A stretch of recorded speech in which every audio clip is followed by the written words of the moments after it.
Welcome to this journey through one of the most disturbing cases recorded in the history of Pennsylvania. Before we begin, I invite you to leave in the comments where you're watching from and the exact time you're listening to this narration. We're interested in knowing the places and times of day or night these documented accounts reach. The soft shuffle of footsteps echoes through the abandoned corridors of what was once known as Ravenwood Asylum. Located in the remote woodlands of western Pennsylvania, this imposing Victorian structure stands as a silent witness to countless untold stories. According to county records dated 1903, what transpired within these walls would forever change how mental health care was viewed in America, though few know the complete truth. The official records state that Ravenwood operated from 1887 until its abrupt closure in 1904. What they don't mention is why. Tonight, we examine the meticulously documented case that has remained sealed in Pennsylvania State Archives until 1961, when a routine transfer of historical medical records revealed something far more disturbing than anyone could have anticipated. In the autumn of 1903, Dr. William Harrison, a respected alienist from Philadelphia, arrived at Ravenwood to conduct a standard inspection. What he documented over the following 6 weeks would never appear in any official report. His personal journal, discovered in a sealed box during the demolition assessment of the East Wing in 1962, tells a different story, one of systematic cruelty disguised as treatment, of voices silenced, and of a medical establishment that preferred to look away. This is not a tale of ghostly apparitions or supernatural occurrences. The horror that permeated Ravenwood was entirely human in origin, and perhaps that's what makes it truly unsettling. Some say truth is stranger than fiction. In the case of Ravenwood Asylum, the truth was deliberately obscured, distorted, and buried.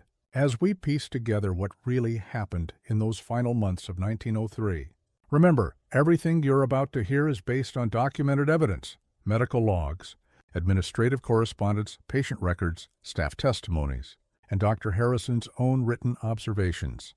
The names of certain patients have been changed to protect what little dignity they were denied in life. The darkness that fell over Ravenwood came not from beyond the grave, but from the minds of those entrusted with society's most vulnerable. And that perhaps is the most terrifying reality of all. The county of Westmoreland holds many secrets. Ravenwood Asylum, situated approximately 17 miles from Pittsburgh, was designed to be forgotten, built where the screams wouldn't carry, where families could leave their troublesome relatives and return to society unburdened. The facility sits nestled between two hills surrounded by dense oak and maple forests that turn blood red each autumn. According to topographical surveys from 1885, the location was selected specifically for its isolation, with the nearest town, Millbrook, located 7 miles away along poorly maintained roads that became nearly impassable during harsh Pennsylvania winters. According to employment records at the Westmoreland County Historical Society, Ravenwood lost 37 staff members in 1903 alone, an unprecedented turnover that would go unexplained for decades. The resignation letters, preserved in administrative files, cite vague reasons: personal circumstances, health concerns, family obligations. Yet local newspaper archives from nearby communities show a curious pattern. None of these former employees remained in the region. They scattered across the country, leaving no forwarding addresses, severing all connections to their former workplace. October 18th, 1903. A crisp autumn morning. Dr. William Harrison's carriage arrived at the imposing wrought iron gates of Ravenwood Asylum. The Pennsylvania Medical Board had received concerning reports about patient care standards. Nothing specific, just whispers. Anonymous letters, their handwriting deliberately disguised, suggesting practices that violated modern medical ethics and treated patients as subjects rather than sufferers in need of care. As the state's leading expert on modern psychiatric practices, Harrison was the natural choice to investigate. His credentials were impeccable: educated at Johns Hopkins, published in respected medical journals, and known for his progressive views on humane treatment of the mentally ill. According to his journal entry that first day, he noted, "The facade is impressive, grand architecture suggesting healing and progress. Yet something feels immediately wrong. The windows, though large, seem to absorb light rather than reflect it. The grounds, immaculately maintained, yet strangely devoid of patients enjoying the therapeutic benefits of fresh air, as modern treatment would dictate. The main building rose 4 stories, constructed of dark granite quarried from nearby mountains. Its architectural style reflected the Gothic revival popular during its construction in the 1880s, pointed arches, steep gables, ornate cornices. Yet, as Harrison observed, there were subtle differences from other institutional buildings of the era. The windows, though numerous, were positioned at unusual angles that limited sight lines between wards. The corridors followed counterintuitive patterns, creating disorienting paths through the facility. Most notably, the grounds featured high walls covered with ivy, not just at the property perimeter, but between different sections of the complex itself, creating isolated courtyards with no visibility between them. Harrison was greeted by Dr. Malcolm Thorne, Ravenwood's medical director since 1896, described in County Medical Society records as brilliant but severe. Thorne had transformed Ravenwood from a modest asylum into a facility that attracted patients from wealthy families across the Northeast, those willing to pay substantial sums to have their embarrassing relatives hidden away under the guise of receiving the most advanced care. Thorne's appearance was striking, tall and gaunt, with silver hair swept severely back from a high forehead. His eyes were pale blue, described by Harrison as remarkably clear yet somehow empty, like looking through glass into nothing. He moved with precise, economical gestures, speaking in a soft voice that required others to lean in slightly to hear him, creating an unconscious posture of deference in his listeners. "There's a certain coldness to Thorne," Harrison wrote that evening. "His credentials are impeccable. Harvard Medical School research periods in Vienna and Paris, yet his eyes reveal nothing. He speaks of patients with clinical detachment, referring to them by diagnosis rather than name. When I requested complete access to all wards, something flickered across his face. So briefly, I nearly missed it. Hesitation? Calculation? He recovered quickly, assuring me that Ravenwood has nothing to hide. What Harrison didn't know then was that his routine inspection would uncover a system so disturbing that the state of Pennsylvania would later classify the findings until 1961, according to declassified minutes from a closed board meeting in January 1904, certain details were deemed potentially damaging to public confidence in medical institutions and unnecessarily distressing to families of former patients. The initial tour revealed a facility that, on its surface, embodied modern psychiatric care, clean wards, organized schedules, and what appeared to be a well-trained staff. The main floors housed patients in conditions that, while institutional, seemed humane by the standards of the era. Harrison noted the quality of the bedding, the adequate heating systems, the spacious communal areas where patients could engage in simple crafts or read approved materials. Yet Harrison noted in his journal that first night, "The patients are too quiet. In my experience, even well-managed asylums have a certain energy, conversation, movement, occasional outbursts. Here, there is a stillness that unsettles me. The patient's eyes follow staff movements with what I can only describe as resigned dread. Not one smiled or approached during our entire tour. This is not therapeutic calm. This is submission born of something else entirely." Harrison also observed that the patients appeared uniformly well-groomed and physically healthy, unusual in a facility housing those with severe mental illnesses, who often neglected self-care. "Their appearances are too consistent," he wrote, "as if they've been prepared for inspection. Their hair is cut to identical lengths, their posture similarly straight. Even their movements follow predictable patterns, rising from chairs at the same angle, walking with the same measured pace. It suggests conditioning rather than natural behavior." That night, as Harrison settled into the comfortable guest quarters reserved for visiting physicians, he heard it for the first time, a sound that would become increasingly familiar over the following weeks, a rhythmic tapping coming through the pipes. At first, he dismissed it as the normal settling of an old building. Later, he would understand it was something else entirely. A message. His room was located in the administrative wing, separated from patient wards by a long corridor and several locked doors. The furnishings were of high quality: a carved oak bed, a writing desk positioned before a window overlooking the southern grounds, a small fireplace with a coal grate for the increasingly cold autumn nights. On the surface, it was as comfortable as any gentleman's guest room in a respectable home. Yet Harrison noted that the door locked from the outside, not the inside, and the window, while large, was fixed shut with no apparent mechanism to open it for fresh air. The next morning, Harrison began his formal inspection, starting with patient records.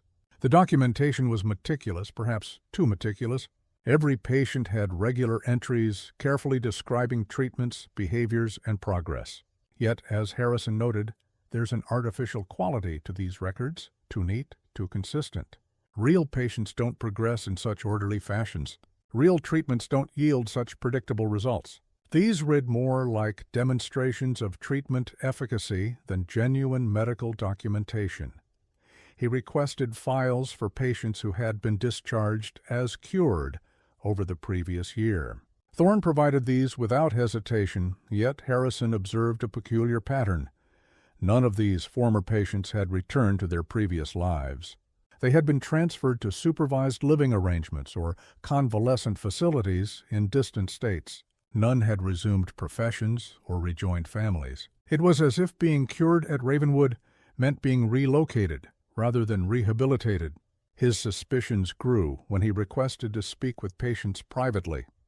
Dr. Thorne objected, citing concerns about disrupting therapeutic routines. After Harrison insisted, citing his authority from the state medical board, Thorne reluctantly agreed but assigned an orderly to remain present for the doctor's safety. Harrison noted, "The patients speak as if reciting memorized lines. When asked about their treatment, they give identical answers, praising Dr. Thorne's methods and expressing gratitude for their care. Their words say one thing. Their eyes say another." One patient in particular caught Harrison's attention, a woman in her 30s, admitted for what the records described as hysterical melancholia following the death of her husband. During their brief conversation, while the orderly was momentarily distracted, she leaned slightly closer to Harrison and whispered, "We're not all still here." When he asked her to clarify, she immediately reverted to the same pleasant, vacant responses as the others, denying she had said anything at all. That afternoon, Harrison met Eleanor Sullivan, a nurse who had worked at Ravenwood for only 3 months. According to Harrison's journal, she appeared nervous during their brief interaction, avoiding direct answers about patient care protocols. She was younger than most of the staff, perhaps in her mid-20s, with what Harrison described as a look of haunted awareness that contrasts sharply with the practiced blankness of her colleagues. When Thorne stepped away to address an issue elsewhere, Sullivan slipped Harrison a folded note. Written in hurried script, it read only, "North Wing Basement, midnight, come alone." Harrison spent that evening reviewing more records, finding troubling patterns. Despite Ravenwood's reputation for progressive care, patients rarely seemed to be discharged. Families received regular updates describing incremental improvements that somehow never culminated in recovery. Most concerning were the death certificates, an average of 3 patients per month, all attributed to natural causes or complications of mental disease. No autopsies performed, bodies quickly released to a funeral home in Pittsburgh, with connections to Thorne's brother-in-law.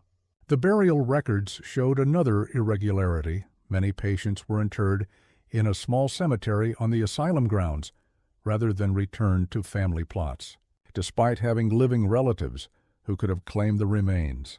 The cemetery itself wasn't included on any official tour. When Harrison inquired about it, Thorne dismissed the question, noting that such matters are handled by administrative staff and suggesting they focus on the living patients who might benefit from modern treatments, as the grandfather clock in the main hall struck midnight. Harrison made his way toward the north wing. The building's layout was confusing, perhaps deliberately so. Narrow corridors branched and turned back on themselves. Unmarked doors led to unexpected places.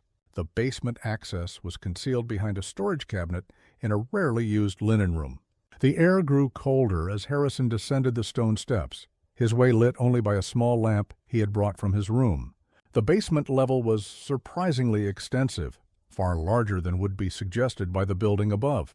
Rough stone walls gave way to earthen corridors in some sections, suggesting parts had been excavated well after the original construction. Eleanor Sullivan was waiting, visibly trembling. "I shouldn't be here," she whispered. "They watch us, all of us. But someone has to speak." What she revealed that night would form the core of Harrison's private investigation, a system of experimental treatments conducted on selected patients, primarily those without family connections or influential relatives. According to Sullivan, these special protocols were administered in a section of the basement that didn't appear on any official building plans, referred to by staff as the laboratory.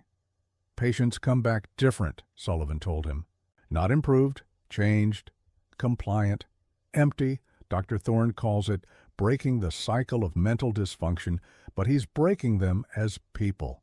The screaming is terrible at first, then comes the silence. The silence is worse. Sullivan had been hired after completing nursing training in Philadelphia. She had arrived at Ravenwood believing the position offered an opportunity to work at the forefront of psychiatric medicine. Within weeks, she realized something was profoundly wrong.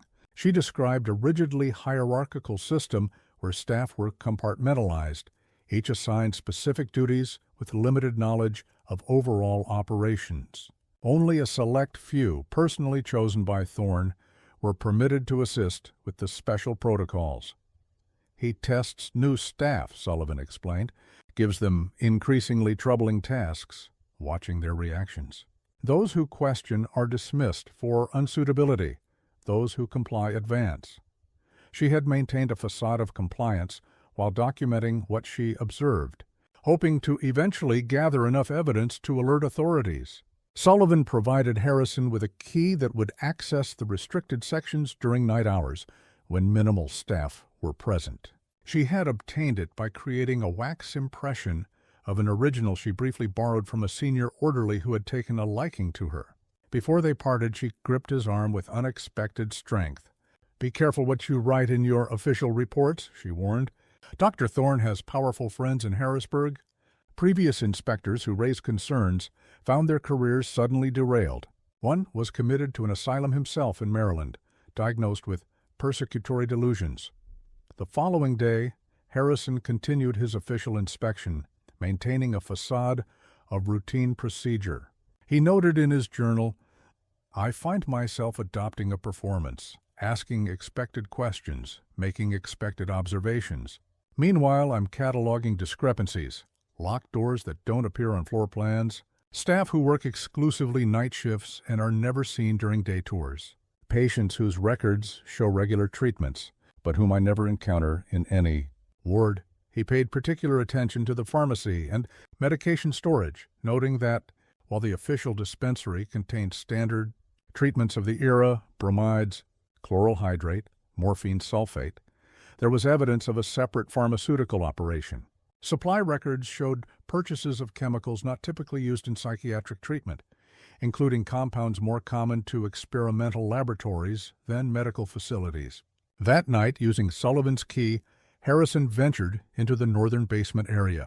What he discovered would be documented in a separate journal, one he kept hidden in his room, separate from his official notes. This journal, later discovered during the 1962 building assessment, provides the most comprehensive account of Ravenwood's true operations. The basement laboratory was clinically arranged, surgical tables with restraints, cabinets of instruments, detailed charts tracking patient progress. Most disturbing were the notebooks containing Thorne's methodical documentation of his work. Harrison would later write, "What Thorne calls curative therapy is nothing short of systematic torture disguised as medical treatment. He has developed techniques for breaking the human will, using combinations of sensory deprivation, painful stimuli, and chemical compounds of his own design. His notes speak of rehabilitating the defective mind by first reducing patients to a state of complete submission, then rebuilding them according to his vision of mental normalcy. These laboratory journals detailed a process Thorne called cognitive reconstruction. It began with what he termed erasure, a combination of isolation, disorientation, and chemical sedation that could last weeks. Patients were kept in darkness, exposed to irregular patterns of noise and silence, deprived of sleep, and administered compounds that induced states of extreme suggestibility. Once properly prepared, they entered the inscription phase, systematic conditioning through reward and punishment, coupled with hypnotic suggestion and continued chemical management. Harrison discovered that patients were selected for these experimental protocols based on specific criteria. Those with wealthy families received standard, if ineffective, care, while those of lower social standing became unwitting test subjects. Most disturbing were the patients classified as permanent research subjects, those whose conditions made them ideal for ongoing experimentation with no intention of ever releasing them. Thorne's notes revealed a particular interest in what he called memory architecture, techniques for selectively removing or altering specific memories while leaving others intact. One journal entry read, "Subject 38 now no longer recalls her previous life as a school teacher, yet retains all educational knowledge. When presented with photographs of her former students, she displays no recognition. When presented with academic materials from her former profession, she demonstrates complete competence." The selective erasure was successful. Among Thorne's papers, Harrison found correspondence with prominent physicians across America and Europe, respected names in psychiatric medicine who expressed interest in his methods and results. Some had even visited Ravenwood to observe these procedures firsthand. The horror of Ravenwood wasn't the work of one deranged mind, but rather the logical extension of a medical philosophy that viewed certain patients as less than human, as materials for advancement rather than people deserving of care. Perhaps most disturbing was a ledger documenting financial arrangements with several pharmaceutical companies and medical equipment manufacturers. These entities provided Thorne with experimental compounds and specialized equipment in exchange for detailed reports on their effects when used on human subjects. The companies used pseudonyms in correspondence, but Harrison recognized several as major suppliers to hospitals throughout the Northeast. Harrison spent hours copying key documents and diagrams, struggling to maintain his composure as the full scope of Thorne's work became clear. As dawn approached, he carefully returned everything to its place and made his way back to his quarters. He noted in his journal, "I must proceed with extreme caution. Direct confrontation would likely result in these records being destroyed before any official action could be taken. I need irrefutable evidence and witnesses willing to testify." Over the next days, Harrison developed a careful strategy, continuing his official inspection during daylight hours while secretly documenting the true nature of Ravenwood at night. He identified potential allies among the staff, those who seemed uncomfortable with the asylum's practices but remained silent out of fear. He made detailed maps of the facility, noting all unofficial areas and access points.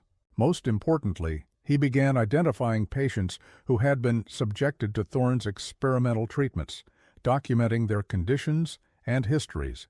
One patient in particular caught Harrison's attention, a woman identified in records only as Patient 47. Unlike other subjects of Thorne's experiments, who became docile and unresponsive, she maintained an awareness behind her compliant exterior. Harrison observed her tapping patterns on tables, walls, pipes, the same rhythmic sequence he had heard through the plumbing on his first night. After consulting a reference book, he recognized it as Morse code. She was spelling the same message repeatedly. BELOW, Patient 47's official records, described her as a chronic case of delusional psychosis, admitted in 1901. Her name was listed as Jane Smith, obviously pseudonymous. The intake documentation was sparse compared to other patients, with no family contacts or previous history. Yet Thorne's private research notes told a different story. She had originally been a nurse at another facility who had witnessed something she wasn't supposed to see.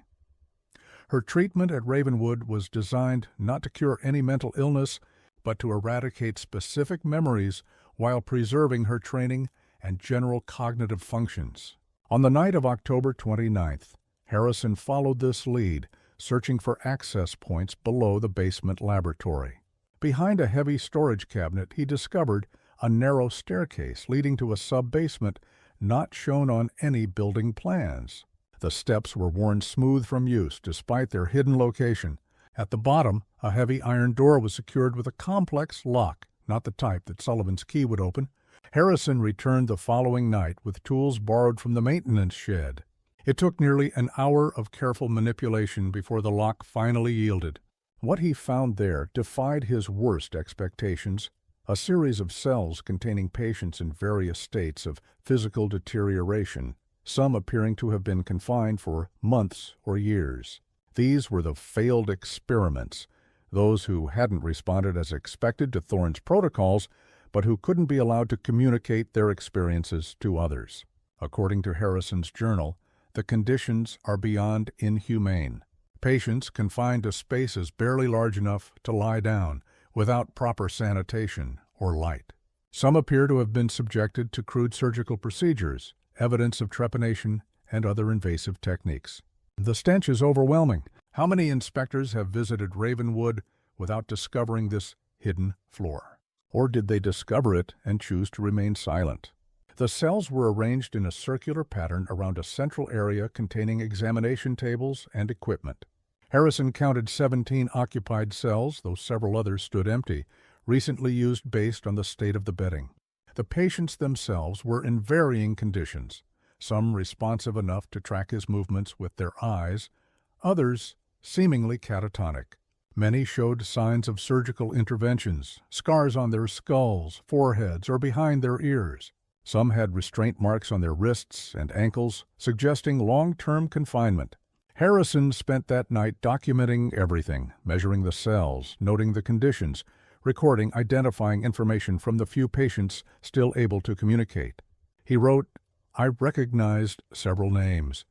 Patients officially recorded as having died from natural causes or been transferred to other facilities. These people have been erased from official existence, allowing Thorne to use them for ongoing experimentation without oversight or constraint. Most disturbing was a journal he discovered in the central area, different from the research notebooks upstairs. This contained more personal reflections on Thorne's work, written in a flowing script that contrasted with the clinical notes of the official records. One entry read, "The mind, properly unmade, becomes like clay, infinitely malleable. We have been working with crude tools, attempting to excise mental illness like surgeons removing a tumor. The true advancement lies not in removing dysfunction, but in reconstructing consciousness itself. The implications extend far beyond treatment of the insane." The following morning, during his official rounds, Harrison noticed subtle changes in staff behavior toward him. Orderlies followed at a distance. Conversation ceased when he entered rooms. And Dr. Thorne suggested that perhaps Harrison had gathered sufficient information and could conclude his inspection early. Most concerning, Nurse Sullivan was nowhere to be found. When Harrison inquired about her absence, he was told she had taken an unexpected leave of absence due to a family emergency. Harrison wrote that evening, "They know, or at least suspect. Perhaps I triggered some alarm system during my exploration of the sub-basement, or someone observed me using Sullivan's key. I've noticed my belongings have been disturbed when I returned to my room. I must accelerate my timeline. Whatever documentation I've gathered must leave these grounds with me, or it will disappear as thoroughly as the patients below." That night, Harrison compiled his evidence into a comprehensive report, including floor plans, treatment records, patient identities, and detailed descriptions of the experimental procedures. He hid this documentation inside the lining of his medical bag. His plan was to depart the following morning, citing a family emergency of his own, then deliver his findings directly to the state medical board and the governor's office. But Thorne was already moving against him. As Harrison prepared for bed, there was a knock at his door. Two orderlies informed him that Dr. Thorne needed his urgent consultation regarding a patient in crisis. Though suspicious, Harrison could not refuse without revealing his concerns. He followed them not to any patient ward, but to Thorne's private office. Thorne's office reflected his character, meticulously organized, austere in decoration, with walls lined with medical texts and journals. A single oil painting hung behind his desk, a Renaissance anatomical study showing a flayed figure with exposed musculature and nerves. The room was lit by electric lamps, unusual for the period and reflective of Ravenwood's substantial funding. The medical director sat calmly behind his desk, a glass of amber liquid in hand. Another glass waited, poured but untouched. "William," Thorne said with practiced warmth, "I believe we should discuss your concerns directly. Professional courtesy between colleagues." According to Harrison's final journal entry, written hours later, he knew everything: my night explorations, my documentation, even my communication with patient 47. He spoke without anger or defensiveness, explaining his work as necessary advancement for psychiatric medicine. "All medical progress requires sacrifice," he told me. "The patients here were already lost to society. Through them, we develop treatments that will benefit thousands." Thorne detailed his vision of a transformed approach to mental illness, not merely managing symptoms, but fundamentally restructuring consciousness itself.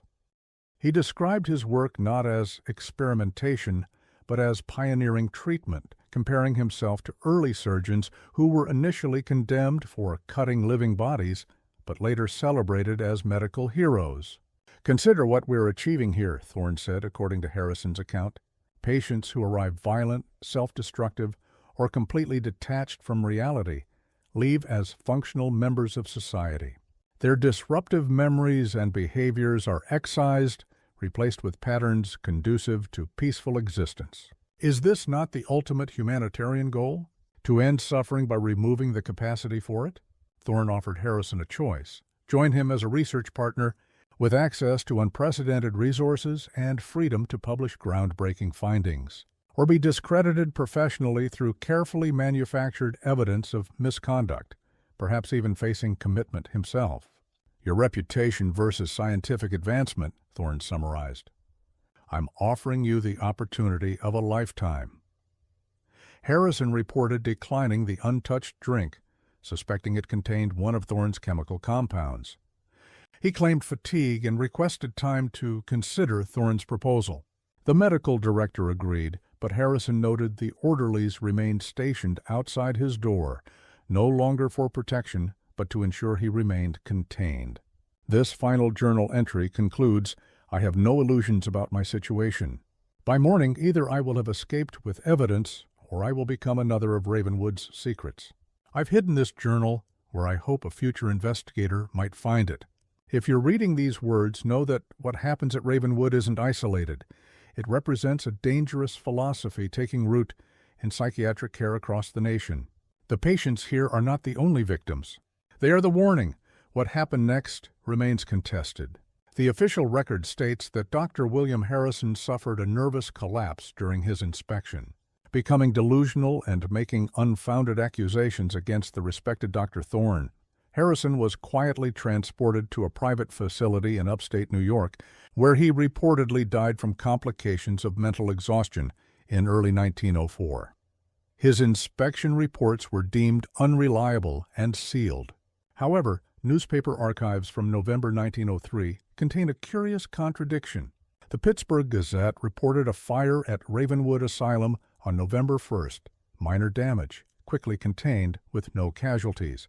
Yet county fire response records show a more significant incident, with multiple fire wagons dispatched and several injuries reported. Most tellingly, insurance claims filed by Ravenwood specifically mentioned extensive damage to the administrative wing, including Dr. Thorne's office and the guest quarters, precisely where Harrison's evidence would have been kept.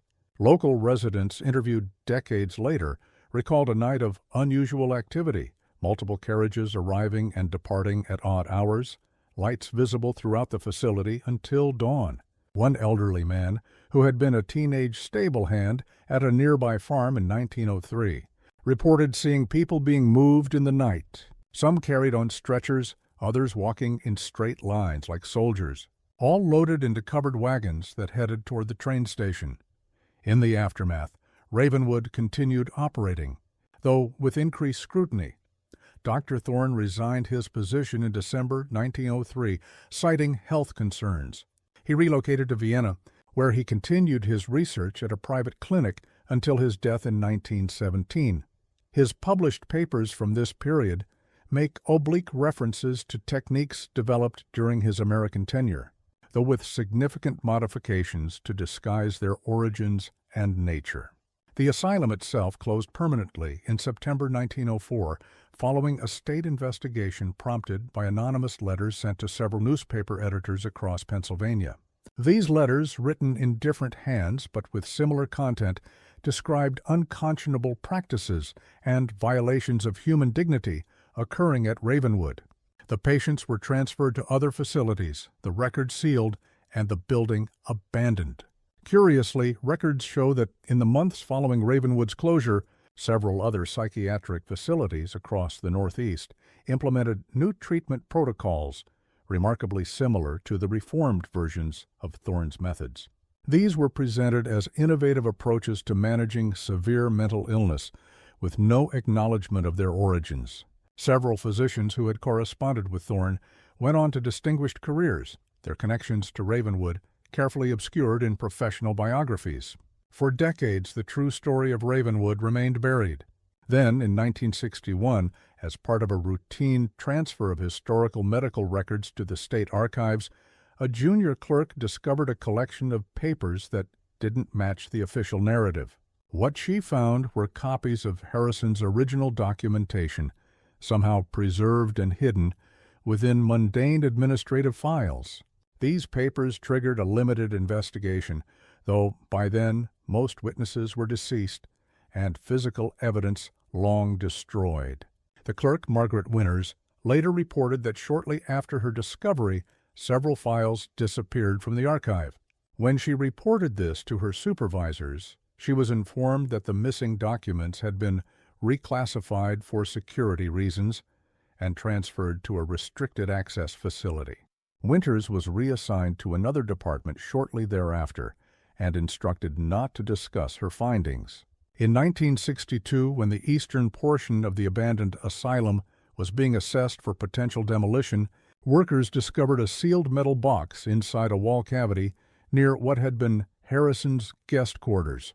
Inside was the journal that forms the basis of this account, along with several photographic plates documenting conditions in the sub-basement and samples of what analysis would later confirm were Thorne's experimental compounds. The discovery prompted a brief revival of interest in the Ravenwood case. A reporter from the Pittsburgh Post-Gazette attempted to publish a series on the asylum's history, based partly on the newly discovered materials. After the first installment appeared, subsequent articles were abruptly canceled. The reporter was reassigned to sports coverage, and a retraction was printed citing unsubstantiated claims and reliance on questionable historical sources. The most disturbing discovery came in 1968, during excavation for a planned housing development on the former asylum grounds. Workers uncovered a mass grave containing the remains of at least 42 individuals, many showing signs of surgical intervention consistent with Harrison's descriptions of Thorne's experiments. County records listed no cemetery or burial ground at that location. The development was quietly abandoned, the excavation filled in, and the land designated as a nature preserve, permanently restricted from development. Forensic analysis of the remains, conducted before they were reinterred in a common grave at a nearby cemetery, revealed troubling details. Many skulls showed evidence of trepanation and other surgical procedures targeting the brain.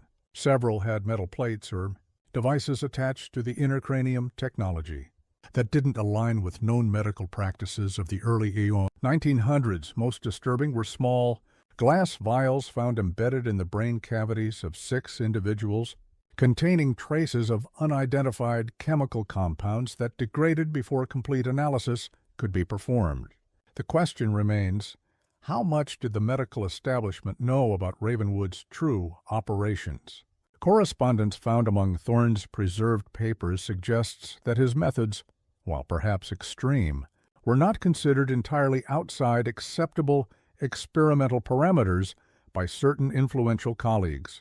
Several prominent physicians who received patients transferred from Ravenwood never questioned the dramatic personality changes these individuals exhibited, instead praising the successful treatment of previously intractable cases. A historian researching psychiatric care evolution noted that several standard treatments used throughout the mid-20th century bear striking similarities to modified versions of Thorne's techniques, particularly those involving combined chemical and psychological conditioning.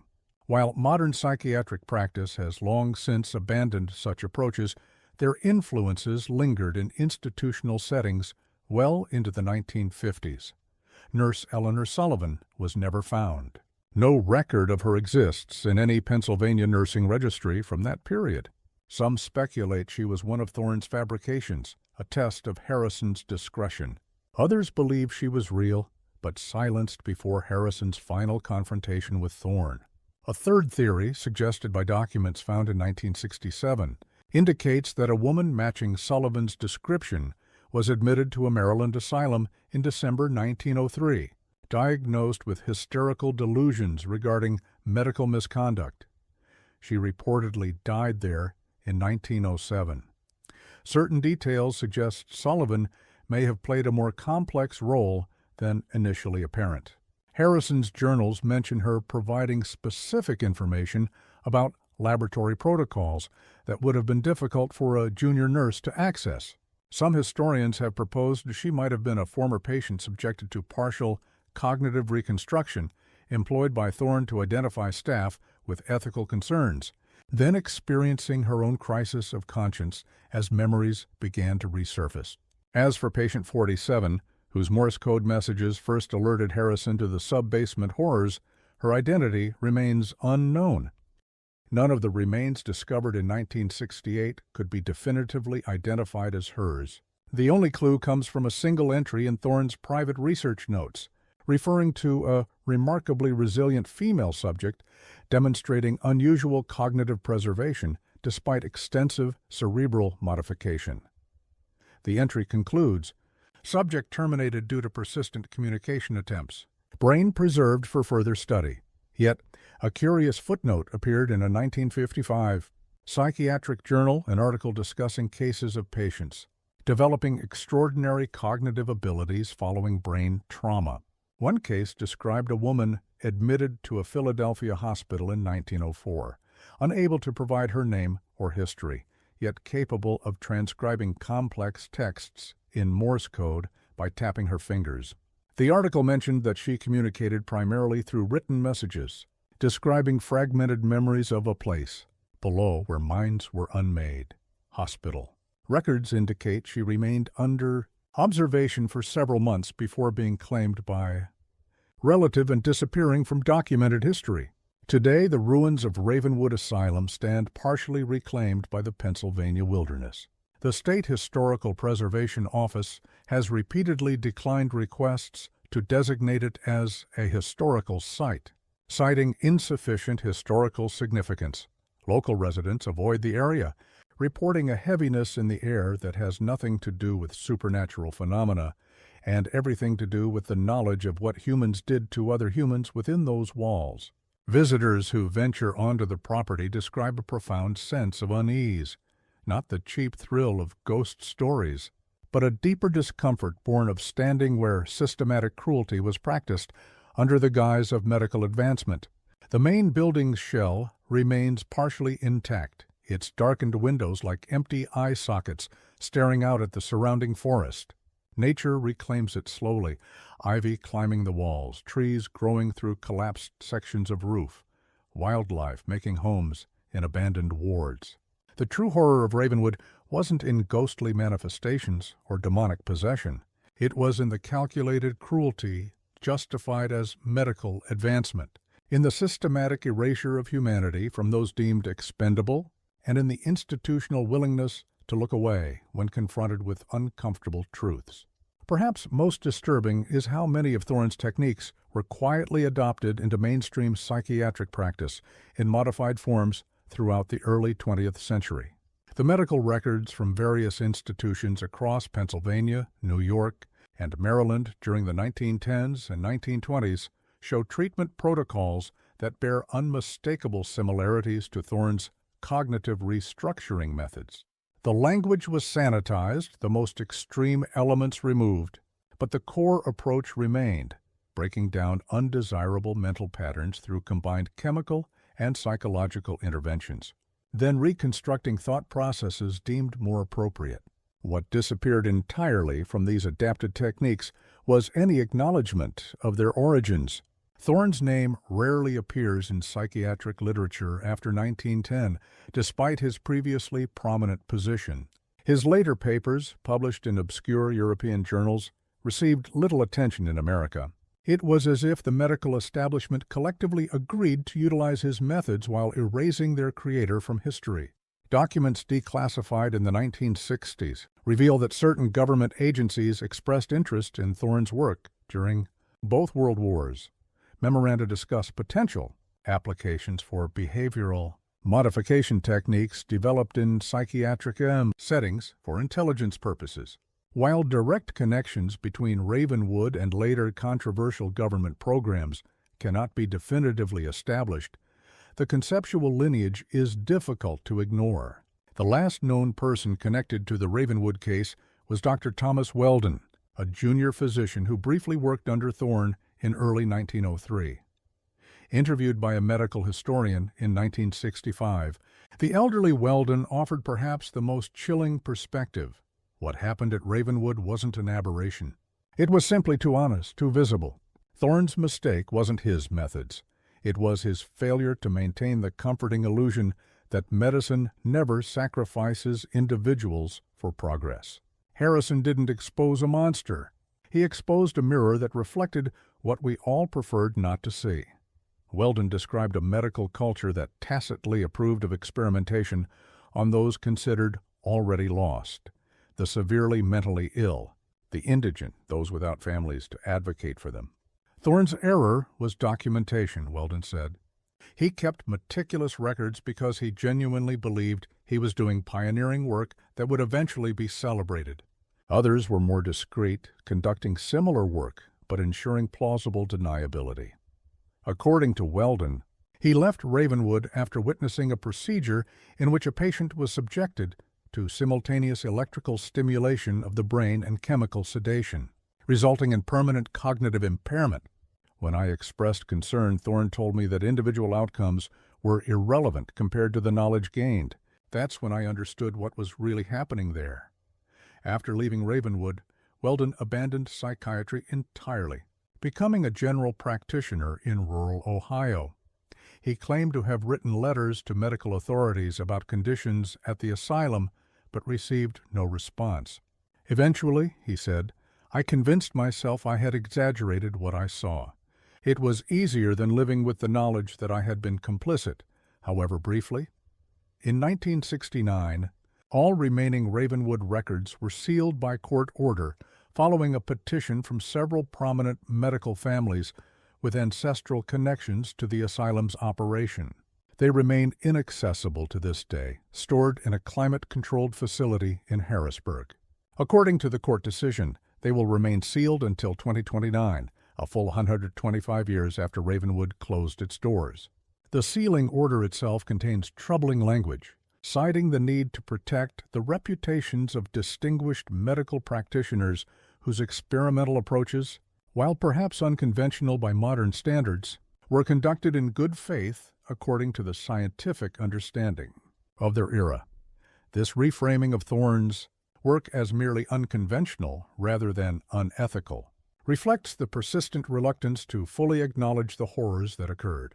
A small collection of researchers and historians continues to piece together the Ravenwood story, working with fragments of evidence that escaped institutional suppression. Their work suggests connections between Thorne's methods and later psychiatric practices that extended far beyond Pennsylvania. influencing approaches to mental illness treatment throughout North America and Europe.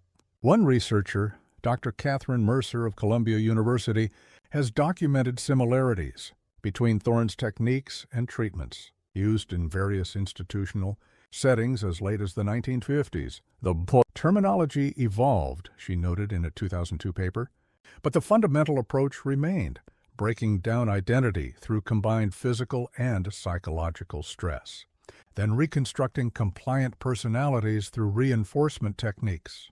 What began as experimental therapy at places like Ravenwood became standardized treatment, with its origins carefully obscured. Mercer's research encountered significant resistance from established medical historians who dismissed connections between Thorne's work and later psychiatric practices as speculative and sensationalistic. Several academic journals declined to publish her findings, citing methodological concerns. The reluctance to acknowledge these historical connections suggests the medical establishment's continuing discomfort with this aspect of its past. The walls of Ravenwood still stand, their shadows lengthening as the sun sets over western Pennsylvania. They no longer contain the voices of those who suffered within them, yet something of that suffering seems to have seeped into the very structure itself, not as supernatural energy, but as a tangible reminder of human capacity for cruelty disguised as care. It's a reminder that the most terrifying monsters have always worn human faces, carried respected credentials, and justified their actions as necessary for a greater good.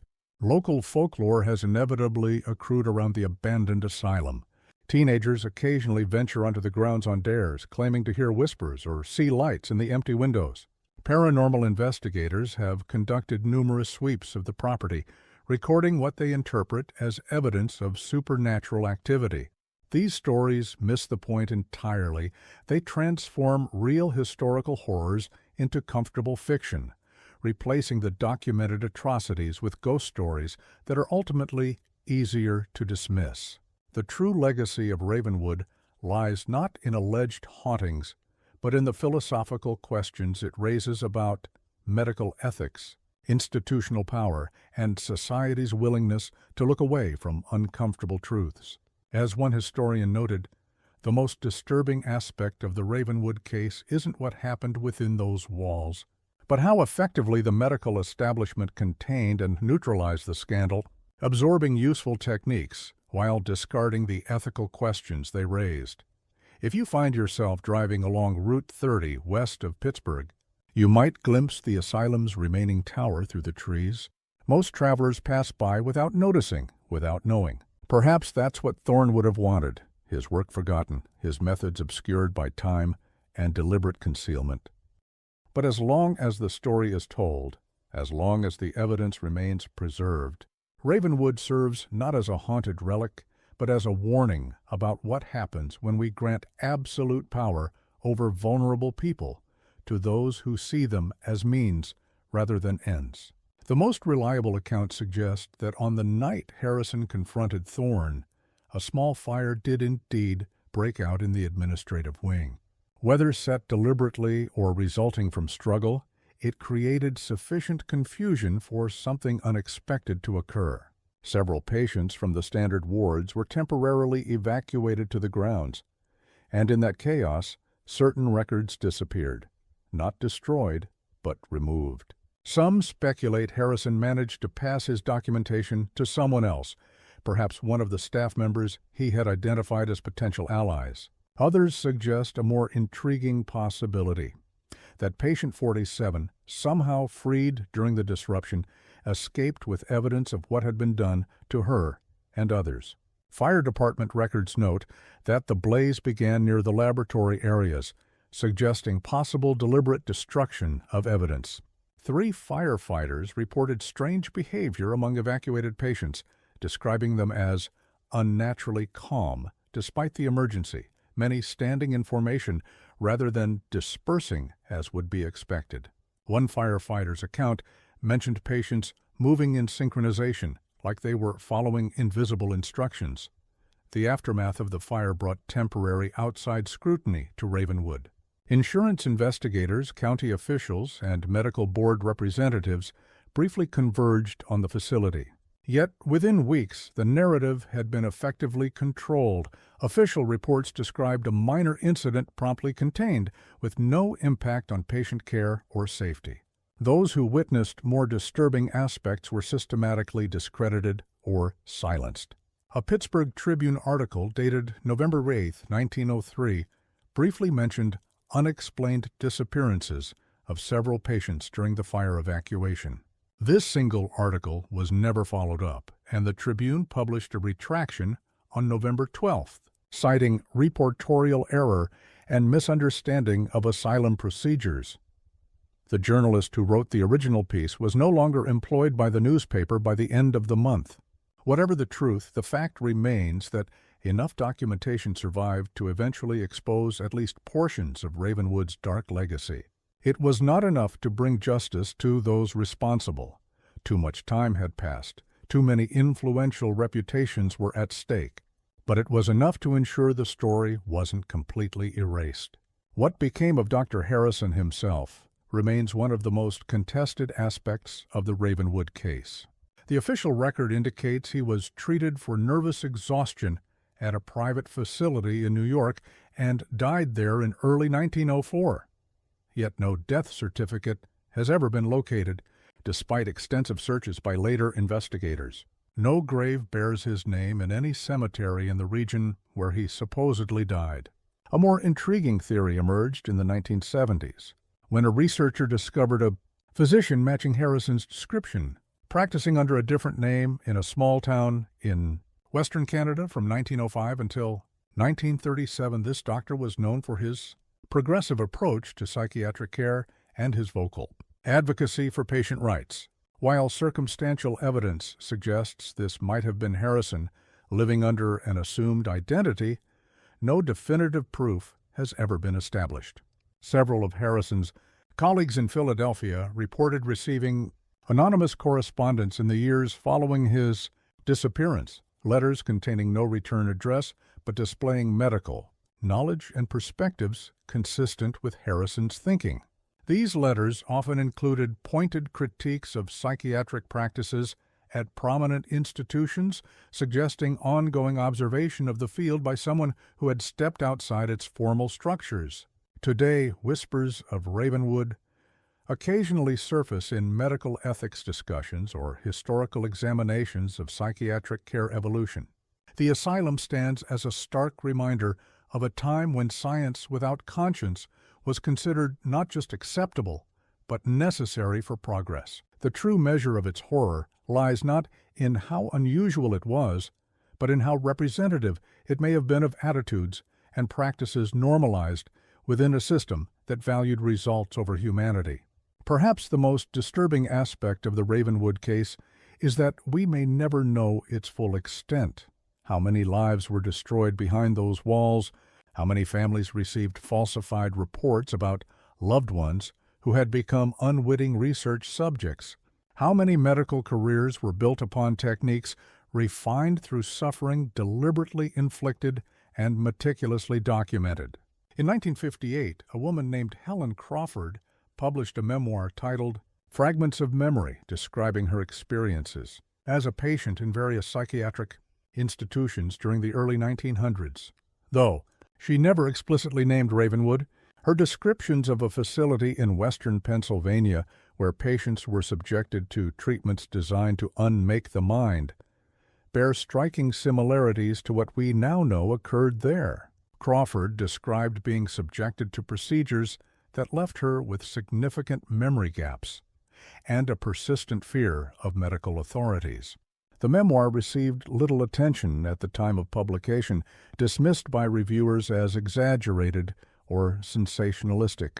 Crawford died in 1961, just as the first sealed records were being discovered.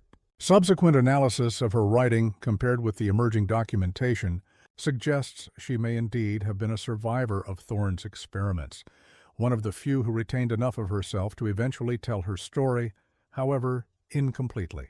In a particularly poignant passage, Crawford wrote, "They took pieces of us away, memories, emotions, the very essence of who we were. Some never came back from that empty place. Those of us who did return came back incomplete, haunted by the sense of something missing that we couldn't name. The cruelest part was that no one believed us. Our very trauma made us unreliable witnesses to what had been done to us. The sounds that once filled those corridors have faded into silence. The records remain locked away. The graves, discovered and undiscovered, hold their secrets. But as long as the story continues to be told, even in hushed tones, even with incomplete details, Ravenwood serves its final purpose. A warning from history about the darkness that can flourish when power operates without accountability, when vulnerable people are redefined as something less than human, and when we choose comfortable ignorance over uncomfortable truth. In recent years, archaeological surveys using ground-penetrating radar have identified additional unmarked burial sites on the former asylum grounds, suggesting the 42 bodies discovered in 1968 represented only a fraction of those who never left Ravenwood. County records show no documentation for these burials, no death certificates corresponding to their likely time frame, no acknowledgement of their existence in any official capacity. A small memorial erected by a local historical society in 2001 stands near the entrance to what is now designated as the Westmoreland Nature Preserve. Its simple inscription reads, "In memory of those who entered Ravenwood Asylum between 1887 and 1904, whose names and stories were taken from them. May their suffering not be forgotten." Each year on November 1st, a small gathering of local residents and medical ethics advocates place candles at the site, a modest ceremony of remembrance for those who were systematically erased. As mental health treatment continues to evolve, the shadow of places like Ravenwood remains, a reminder of where institutional psychiatry went wrong, of the consequences when patients become subjects, when treatment becomes experimentation, when healing becomes control.